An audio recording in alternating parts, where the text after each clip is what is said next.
Hello cartoon fanatics of the internet, I'm your cartoon and animation fanatic Channel Hopper, and the channels I hop through are good enough to review. As a 90s kid, I grew up with mostly Cartoon Network and Nickelodeon shows, but occasionally I went over to the Kids WB channel where I was introduced to shows like Pokemon, Yu-Gi-Oh, Animaniacs, and finally, Xiaolin Showdown.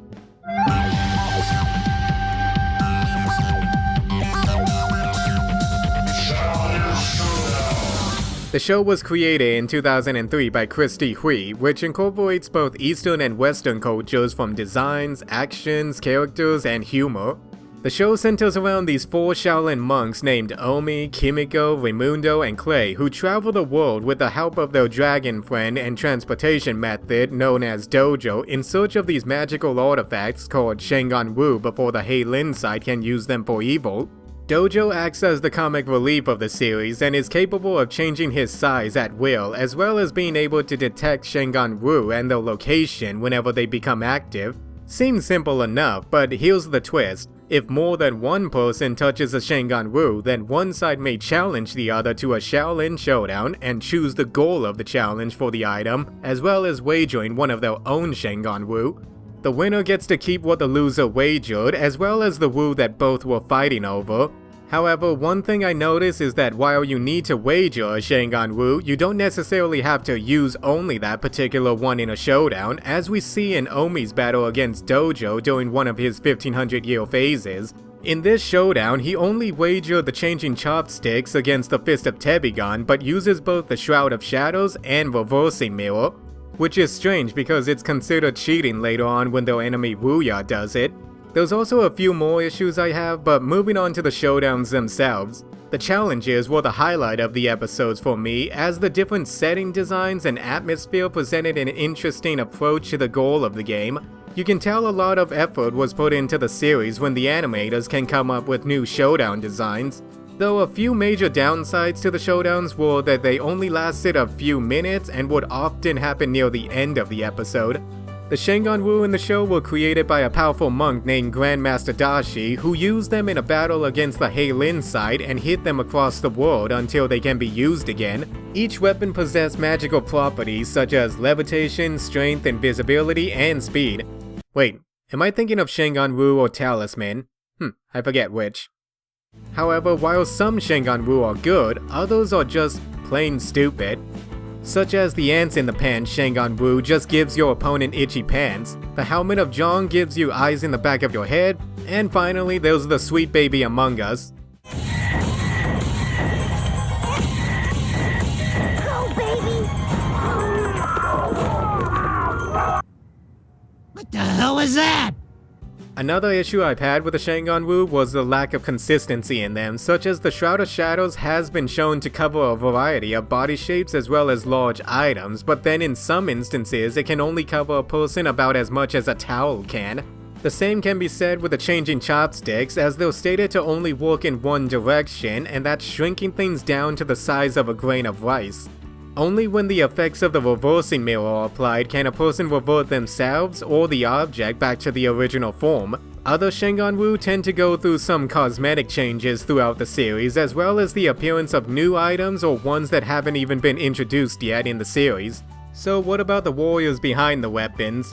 The Xiaolin monks at times seem pretty one-dimensional, but have just enough personality to follow along. Each one possesses some form of control over the 4 elements such as earth, wind, fire, and water. And yes, I know it sounds like Avatar when you say it out loud. Omi, the dragon of the water, is voiced by Tara Strong, who plays an Asian monk who's naive, uptight, and yellow for some reason. How the hell did they get away with that? Also, somebody needs to teach this kid on how to use slangs and metaphors. As you might say, I smell bad. Talk about rotted timing. Jig is down! You're at the top of your rope! Spoon over that Wu! Seriously, it gets annoying throughout the series. Omi is pretty much an outsider when it comes to technology or anything else that isn't from a more traditional time, such as gender roles. I was merely going to point out that you could not expect to do better as you are a girl. Pardon me? Which I bet wouldn't fly in today's time. This could be due to his upbringing, as he was orphaned and lived at the Shaolin Temple his whole life. Not much is known about where he came from, but Omi is more content with where he is now and the family he's made along the way. Next up is Kimiko, voiced by Great Elise. She's the Dragon of Fire who hails from Japan. She likes technology, changing her outfits and hairstyle during every outing, and again, gotta give credit to the animators for putting forth the effort on this aspect of the show. Kimiko is very prone to anger outbursts, mainly whenever she feels insulted by the others' comments. Raimundo is the Dragon of the Wind and is the self-centered surfer dude from Brazil, voiced by Tom Kenny. And lastly, Clay, voiced by Jeff Bennett, is the Dragon of the Earth and he's a Texan. He's sort of my least favorite in the show, and I sometimes forget he's even there during the first season. However, that's not to say that the characters are bad, as they do add a variety of culture to the show and are easy to follow throughout the series. Plus, you can tell the voice actors put their all into these characters. On the Xiaolin side, we have an evil boy genius named Jack Spicer, and the Xiaolin sorceress Wuya, who informs Jack on the activation of Shengan Wu and would often enlist the help of other villains to retrieve them. Jack is by far my favorite character in the whole show. Out of all the voice actors, I think Danny Kuski puts the most effort into his character. His mannerisms and childlike behavior makes him the most exaggerated character, as he boasts about his skills and tries to become evil but fails at every attempt. He's kinda like a teenage version of Dr. Doofenshmirtz. Season 1 is considered the least favorite of many fans, as they reuse the character animation in conjunction with their elemental abilities, which hardly fit in with the scene they played over. A lot of the other villains introduced seem minor when compared to the season finale of Wuya getting her old body back with the help of Raimundo turning to the dark side after being denied of advancing to the next level of his training due to him going against Master Monk's order during the battle against the amalgamation of Shengan Wu known as Mala Mala Zhang. Season 1 played off Wuya as the ultimate evil in the show, only to have her be defeated and sealed away and eventually come back a few episodes later in Season 2, which the latter would introduce a more serious tone for the show, as well as a new evil by the name of Chase Young, who just like Wuya sees potential in one of the monks and feels their talent would be more suited on the Xiaolin side. Though repetitive in a story sense, Season 1 had pacing issues with only 13 episodes, whereas Season 2 has a total of 26 episodes, thus allowing the progression of the characters to feel more natural instead of rushed. Chase Young is a great villain in my eyes, as he's an excellent fighter but also an expert at manipulating the situation to fit his own nefarious plans. This season also introduced a new ally named Master Monk Guan, who once lost his spear to Chase Young in the past and tried to trade off Dojo in return for it, but eventually he came back to help the monks defeat Chase Young as well as free Dojo. We're also shown a new location called the Yin Yang World, a dimension on opposite planes of the real world with its own laws and physics. It also gave Chase Young the advantage he needed into getting Omi on the dark side and brought the world to an end. Don't know how they still had a Season 3 after that.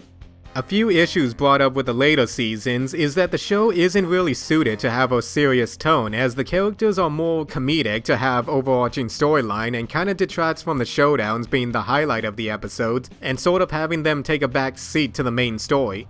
The monks are also given new Wudai weapons, which seems redundant as they already excel at their respective elements as Wudai warriors and are told that one will ascend to a leader role as a Shoku warrior. While Season 1 suffered from a lack of pacing when it came to developing the characters, Season 3 felt like it was struggling to fit so much development for the characters all at once, as well as introduce a new threat for the show in the form of Hannibal Roy Bean, who's revealed to be responsible for turning Chase Young to the dark side. He's alright for the most part and has some excellent fight scenes between Chase Young and our main cast. Even though Xiaolin Showdown only had 3 seasons, it had one of the best season finales, with Omi traveling to the future ruled by Jack Spicer and making his way to the past to prevent Chase Young from becoming evil, which then backfires as Master Monk Guan is now on the Xiaolin side and eventually leads to our heroes in one final battle against the Xiaolin side in an alternate timeline.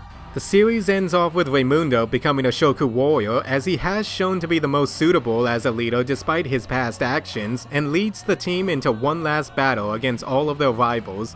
And that was Xiaolin Showdown. Overall, the series was enjoyable to watch and had enough comedic moments to balance out the darker tones of the later seasons. While Season 3 had a few flaws with the story, it's easily my favorite season, as the action sequences were all well animated and raised the stakes for the characters as they're up against stronger villains versus everyday enemies. The showdowns, while few in numbers, had more of an impact in the series than in the early seasons. While I would have loved to go over more of the villains like the evil plant named Gigi or Panababa, I just felt like they weren't that important in the end. As for the spin-off series Xiaolin Chronicles, I won't be reviewing that show anytime soon and highly recommend that you stick to the original. So I would love to hear your thoughts about the show in the comments below. Until next time, I'm Channel Hopper, and the next review is just a click away.